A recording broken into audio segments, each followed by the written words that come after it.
Okay, class. Today we are going to talk about oral surgery in heart patients. Well, it's quite an important topic, so let's carry on. So, what's the purpose of learning?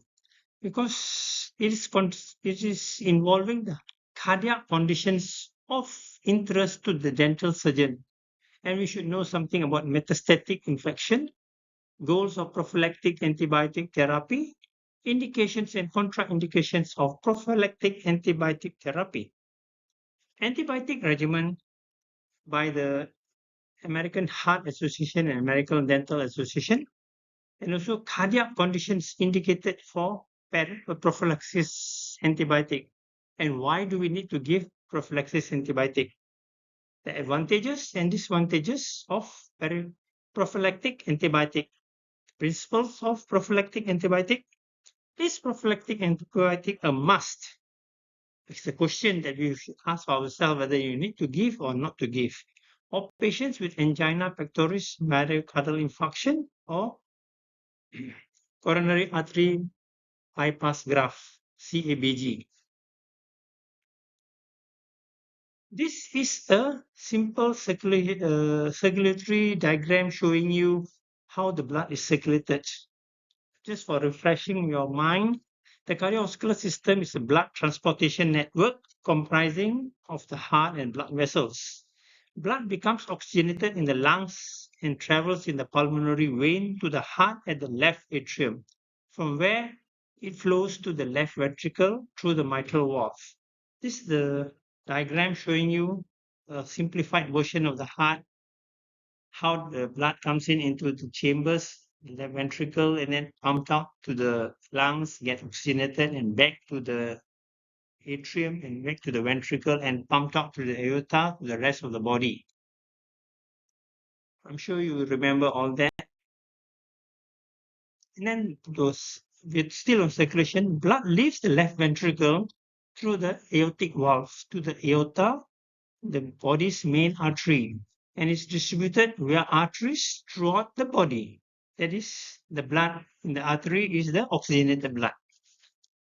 And it's collected into veins and returns via the vena cava to the right atrium. That means this blood is deoxygenated. That means it's not completely deoxygenated, but less oxygen in the blood, venous blood. This then flows through the tricuspid valve to the right ventricle. Blood leaves the right ventricle through the pulmonary valve to the pulmonary artery and hence to the lungs, where it takes up oxygen.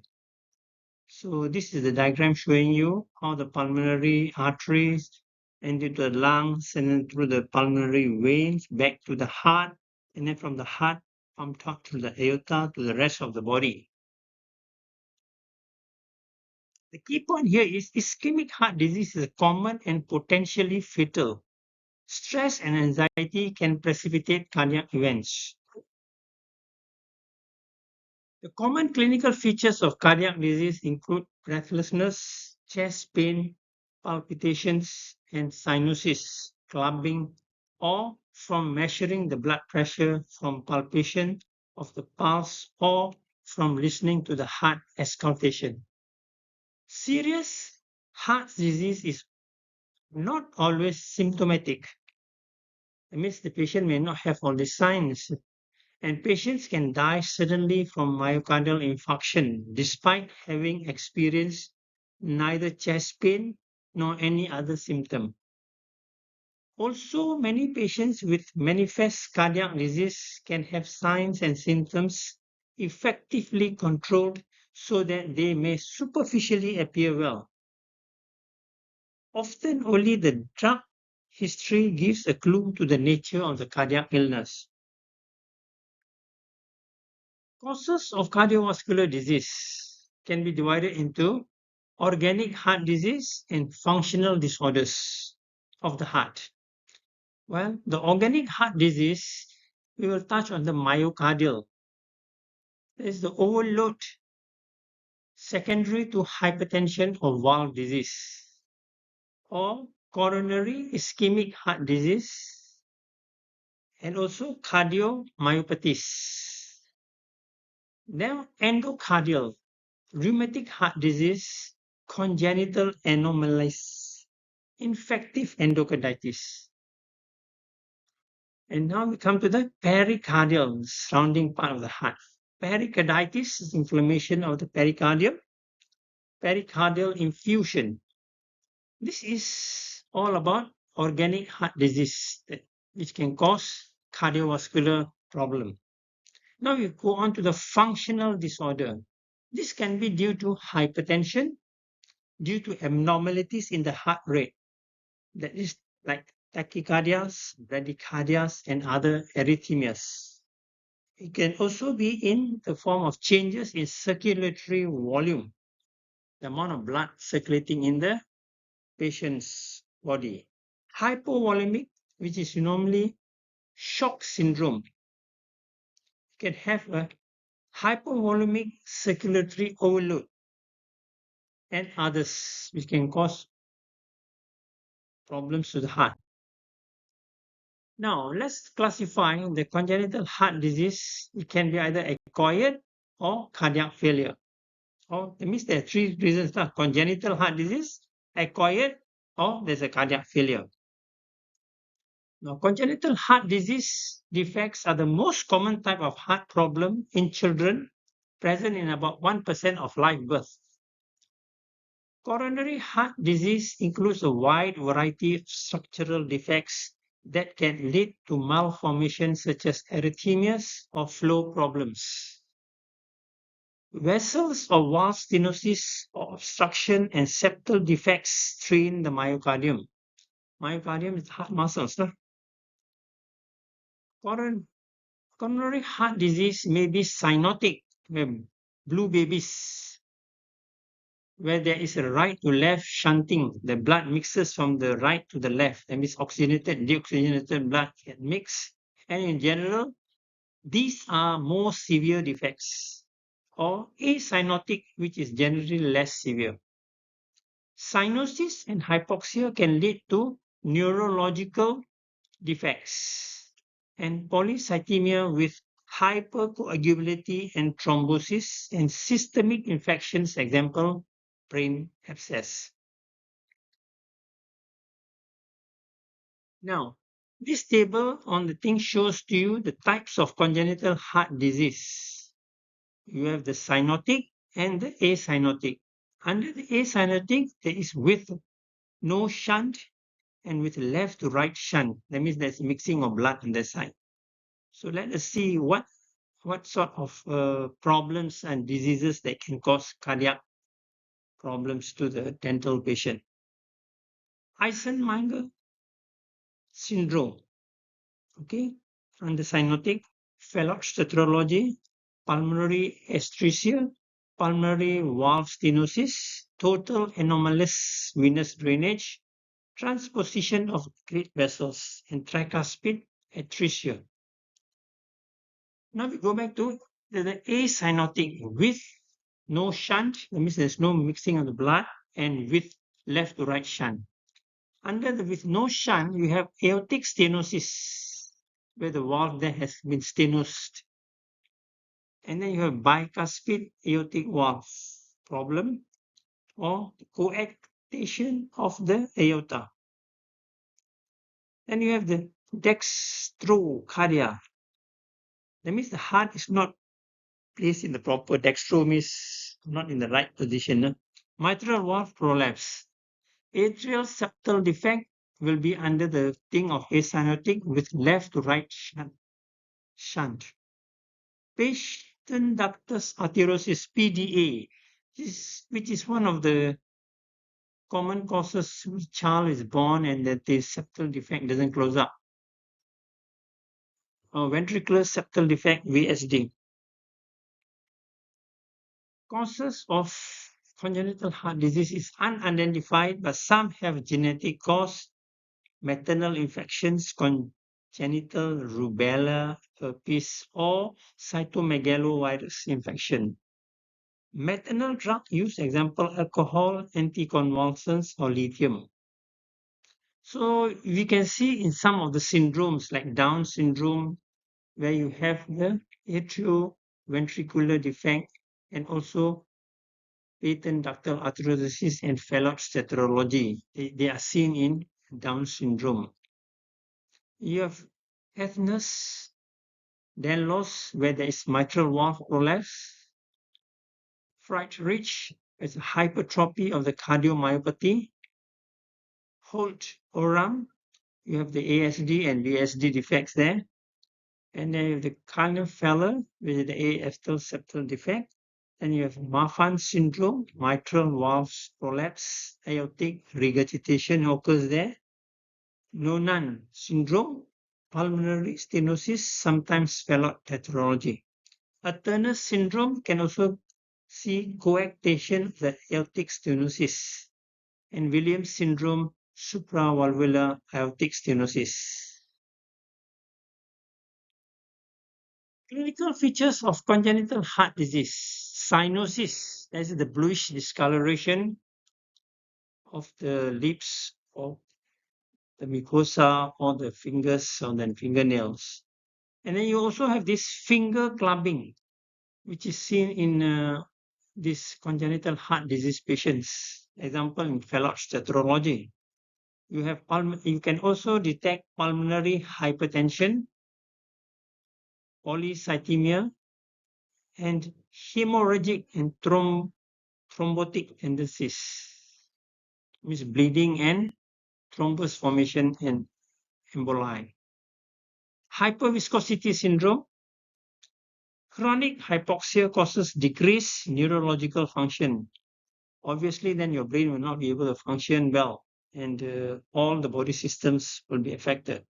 Higher incidence of systemic infection.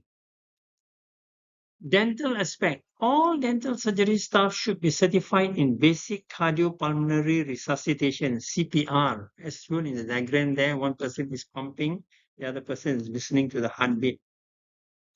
All dental care should be under stress reduction protocol with good analgesia, limiting the dosage of epinephrine. Well, you know this epinephrine or adrenaline have effect on the heart. Then we have patients with cardiac disease should be treated in the late morning or early afternoon appointments. Well, because we want them to have taken their medication and come relaxed and at ease. So they come in the late morning after their lunch or everything. Then you have from the dental aspect, we have to have effective painless local anesthesia is essential. Well, if there's pain, there'll be stress and there'll be effect on the heart. An aspirating syringe should be used to give a local anesthesia since adrenaline, epinephrine in the anesthetic entering a blood vessel may theoretically raise the blood pressure or precipitate arrhythmias. Drugs may affect the dental care. The most important aspect for dentists to consider is how well the patient's heart condition is compensated. Patient with stable heart disease receiving atraumatic treatment under local anesthesia can receive treatment in the dental surgery. Okay. In a cyanotic cardiac heart disease patient, there may also be polycythemia related to bleeding tendencies caused by thrombocytopenia, the lack of platelets there, thrombocytopenia, and also platelet dysfunction. They are not functioning what they should do, like forming a platelet plaque, and coagulation defects from liver hypoxia causing reduced vitamin K dependence factors. Number of the clotting factors also produced in the liver, and excessive fibrolytic activity. Thus, platelets may be reduced and the hematocrit, prothrombin time, and activated partial thromboplastin time will be increased. Short form for prothrombin time is PT, and short form for activated partial thromboplastin time is APTT. You should know the norms of it as well, the values.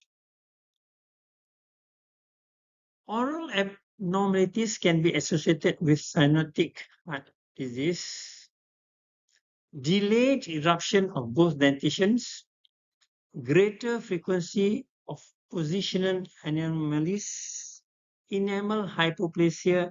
The teeth often have a bluish white, skimmed milk appearance, and there is a gross vasodilation of the pulps.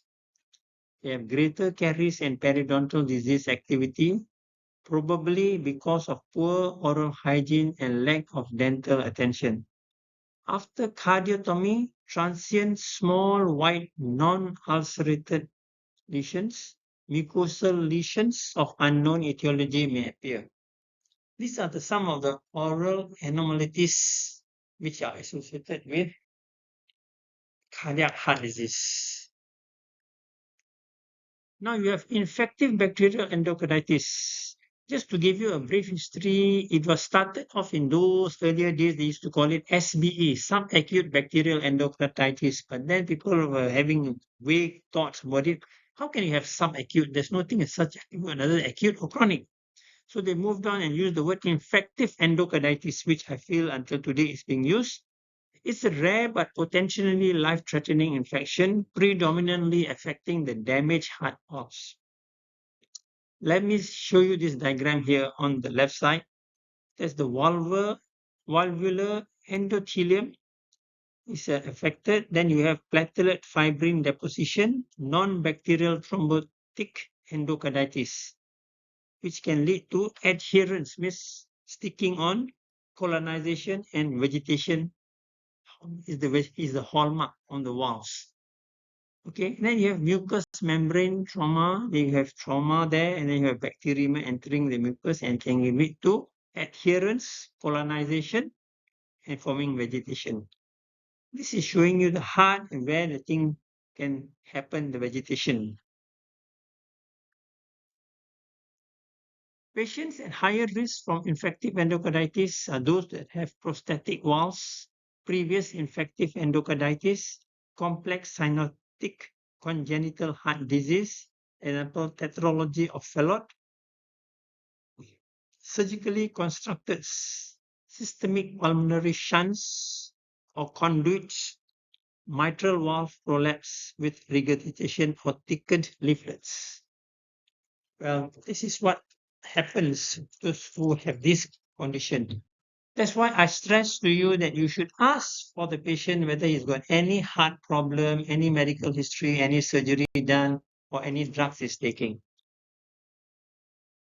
Acquired heart disease. General aspects of this you should know. Ischemic heart disease, coronary artery disease is the most common and important cardiac disease and the major killer in the developed world, which can affect like myocardial infarction, angina pectoris, and hypertension. Risk factors for atherosclerosis, that means the narrowing of the blood vessels. Oops. The chart has been set up there for you to see.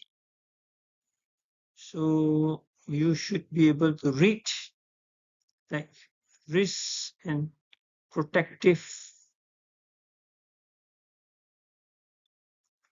conditions. Then you have blood lipids. So you have angina pectoris is the main name given to episodes of chest pain caused by myocardial ischemic secondary to cardiac heart disease. Myocardium is the muscles of the heart. They're not receiving enough oxygen. The usual underlying cause are atherosclerotic plaque that rupture with resulting platelet activation, adhesion and aggregation, and thrombosis impeding coronary artery blood flow. Or if this is complete occlusion, myocardial infarction can be possible. This diagram shows you the arteries that supply the blood, arteries that supply blood with oxygen to the myocardium. You have the left and the right coronary arteries there. And that diagram shows you plaque formation. Clinical features. The most common precipitating cause of angina pain are physical exertion, emotion, like coming for of some bereavement or whatnot, stress caused by fear or pain. Well, this is where dentistry is associated. People have fear and pain, leading to adrenal release of catecholamines, adrenaline, and epinephrine, and norepinephrine, and consequent tachycardia, vasoconstriction, and raised blood pressure. You can also have consequently an increased cardiac workload is accompanied by a paradoxical drop in blood flow and myocardial ischemia occurs resulting in angina. If blood muscles are not receiving enough blood and oxygen, so you get this problem, angina pain. Well, the general management will be we give them aspirin to make sure the blood is thinned, clopidogrel, glycoprotein, 11B or 111A receptor inhibitors, example which prevents adherence of fibrinogen to platelets and reduce thrombus formation. So these are drugs that people have to take if they have got heart disease or heart problem. Then you also have lipid lowering drugs which reduce mortality rates in patients with cardiac heart disease. The statins and other names of drugs which are used for cholesterol lowering, lipid, high density lipid, and low density lipids. Long acting nitrates, isosorbate mononitrate, beta adrenergic blocking drugs, ethanol, and calcium antagonists, amlodipine are used. This is showing you an example of what happens when there is a clot or thrombus formation. So the general management of angina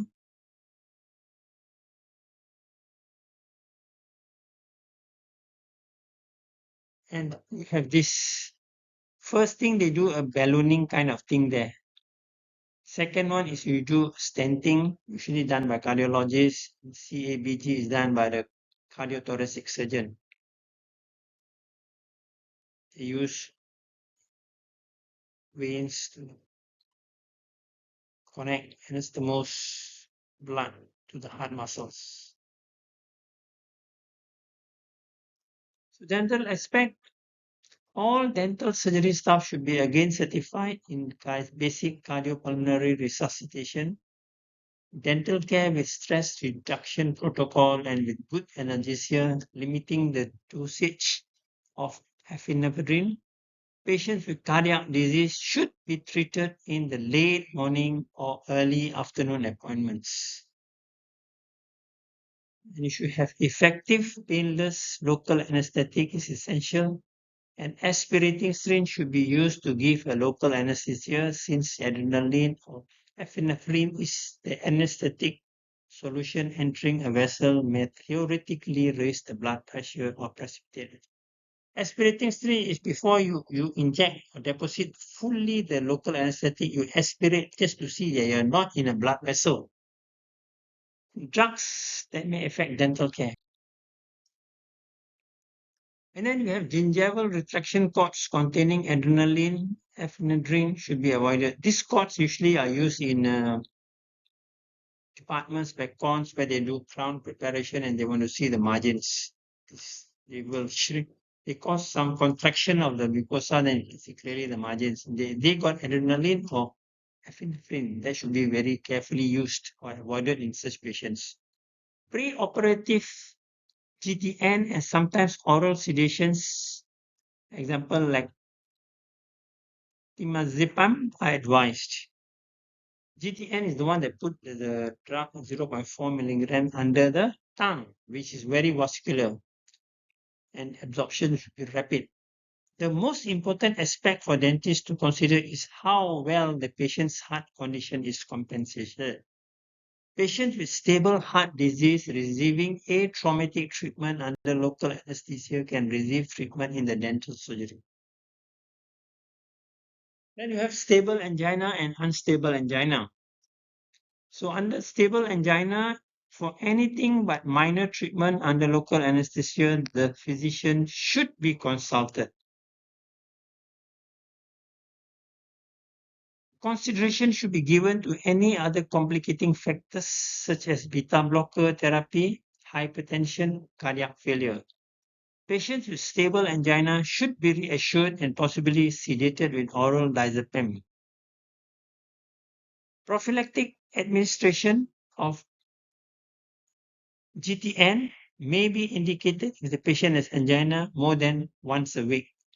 So here you must consult the physician, and you should not do the treatment under stress or where it causes pain to the patient, and you get ready your GTN tablet there in case you want to precipitate an attack, or you may want to prevent an attack. So that is under stable angina. So under unstable angina, elective dental care should be deferred until a physician has agreed to allow us to do the procedure because of the risk of infarction. Yeah. So preoperative GTN sublingually or by inhalation should be given together with relative analgesia monitored by pulse oximeter and local anesthetic.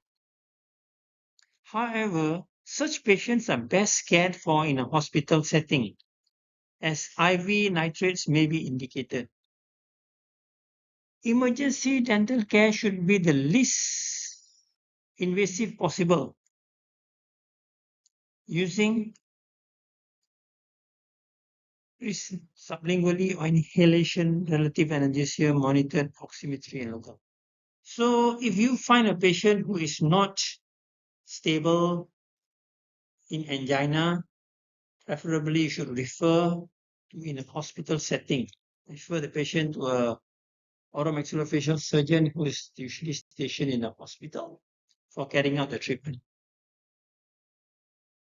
Post angioplasty, we can do elective dental care after 6 months. Emergency dental care should be in a hospital setting.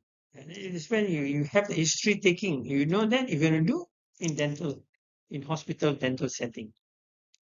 Patients with coronary artery bypass graft.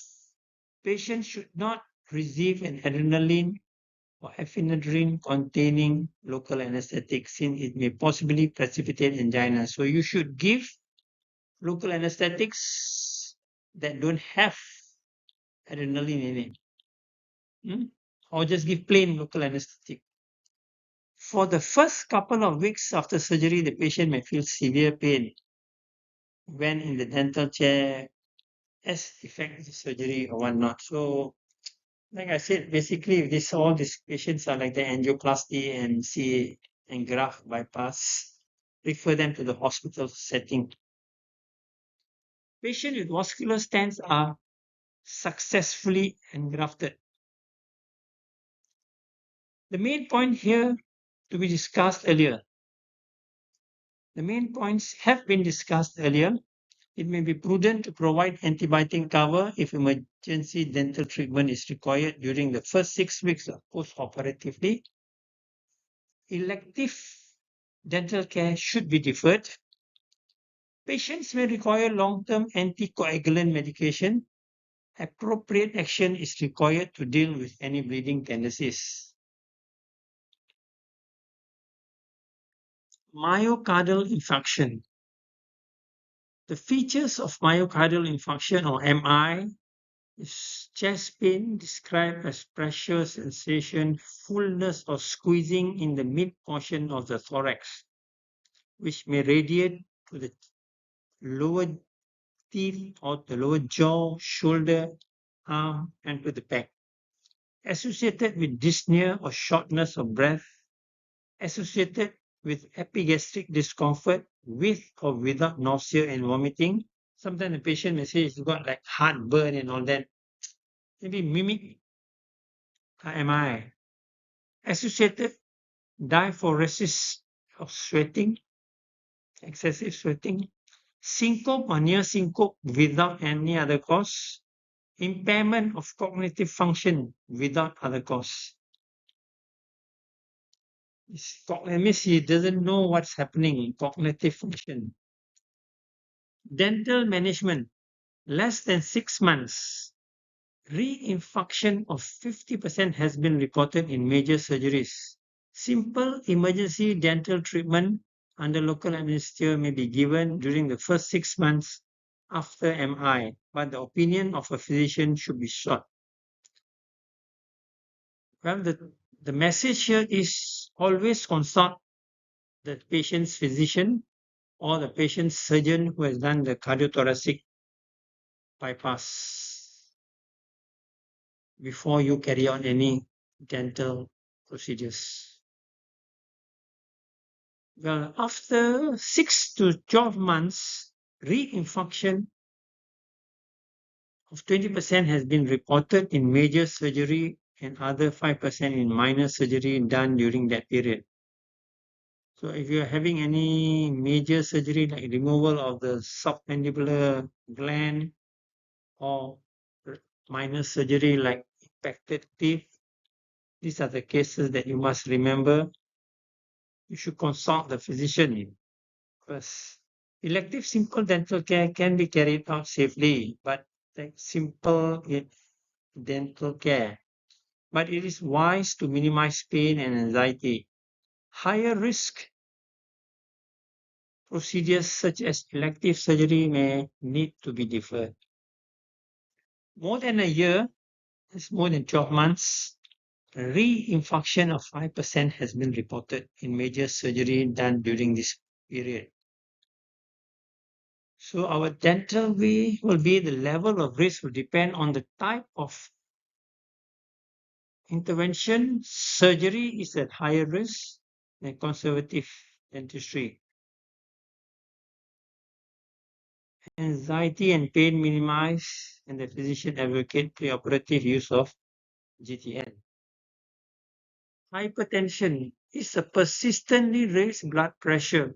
The BP is the product of cardiac output and peripheral resistance and is dependent on the heart and the vasculature, autonomic nervous system, endocrine system, and kidneys. Causes of hypertension can be secondary hypertension, idiopathic essential hypertension.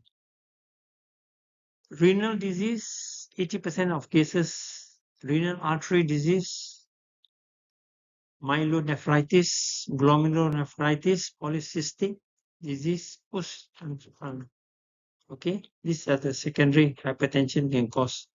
Or in endocrine conditions, pregnancy, Cushing syndrome, and corticosteroid therapy, hyperaldosteronism, phycomycystoma acromegaly, cerebral disease, cerebral edema, mainly strokes, head injuries or tumors, coarctation of the aorta, hypertension in upper half of the body only, drugs like oral contraceptive pill, corticosteroids, non-steroidal anti-inflammatory drugs, licorisin, or sleep apnea. This can cause secondary hypertension and the causes are known for that. Causes of hypertension in idiopathically essential hypertension is genetic predisposition, runs in the family, high alcohol intake, high salt intake, not widely accepted. Some people say people with low salt intake also get attack. High basal metabolic index, insulin resistance, sympathetic overactivity. 40% of hypertensive patients raise catecholamines, adrenaline, epinephrine, and norepinephrine. Technique of recording blood pressure.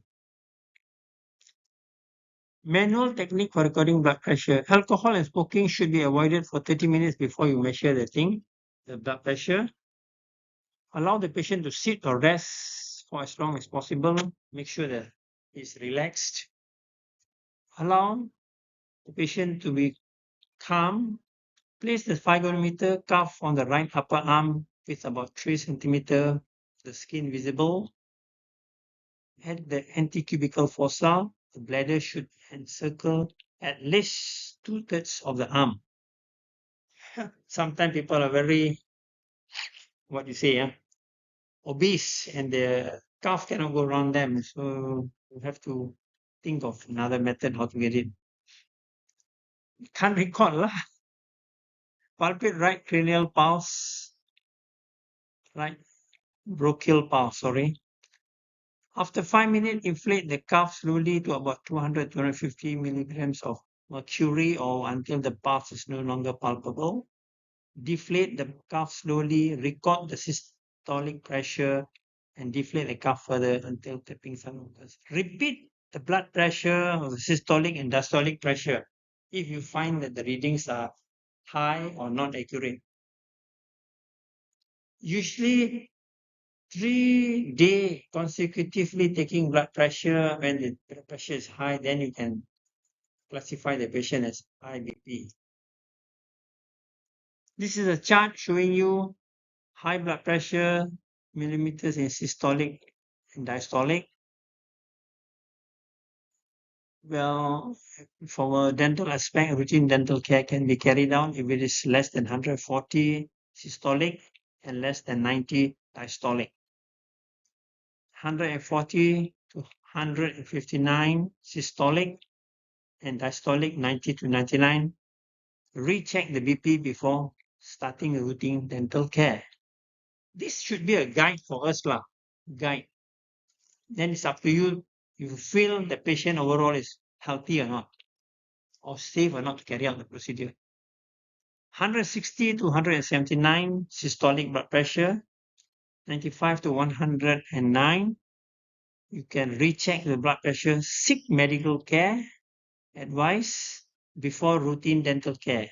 Restrict use of adrenaline or epinephrine local anesthetics. Conscious sedation may help. If it's more than 180 systolic blood pressure and more than 110 diastolic pressure, recheck the BP after 5 minutes. Quit, rest, quiet and rest make the patient. Medical advice before dental care. Only emergency care with BP control should be done. Avoid using vasoconstrictors. Dental aspect, all dental surgery staff should be certified in basic cardiopulmonary resuscitation CPR, dental care with a stress reduction protocol and with good analgesia limiting the dosage of epinephrine. Patients with cardiac disease should be treated in the late morning or early afternoon appointments. Effective painless local anesthetic is essential. Aspirating syringe should be used to give local anesthetic since adrenaline epinephrine in the anesthetic entering the blood vessels may cause theoretically raise the blood pressure or precipitate arrhythmias. Drugs which may affect gingival gingival retraction cords, GTN, and most important aspect to the dentist consider how well the patient's heart condition is compensated. Like I told you, you should have a basic lining. Arrhythmias or dysarrhythmias, types of arrhythmias, extrasystole tachycardias, supraventricular tachycardias, ventricular tachycardias, or bradycardias. So you should have a medical management for them. They should be referred to a physician, whether they're having a pacemaker or they need a defibrillator. Interference with pacemaker and defibrillators when you use high frequency external electromagnetic radiation, ionizing radiation, ultrasonic, and electromagnetic interference. These procedures requiring some sophisticated equipment may interfere with the pacemaker or defibrillators. From a wide range of sources can interfere with the sensing and function of pacemakers and of the implantable cardiovertebral defibrillators. So history taking is important. You can find out whether it's got a pacemaker, defibrillators inside them implanted. So then you should be more cautious. Consult the cardiothoracic surgeon or the cardiologist what to avoid. They will tell you the recent trend. So oral health care equipment effects on the cardiac pacemaker are things like this.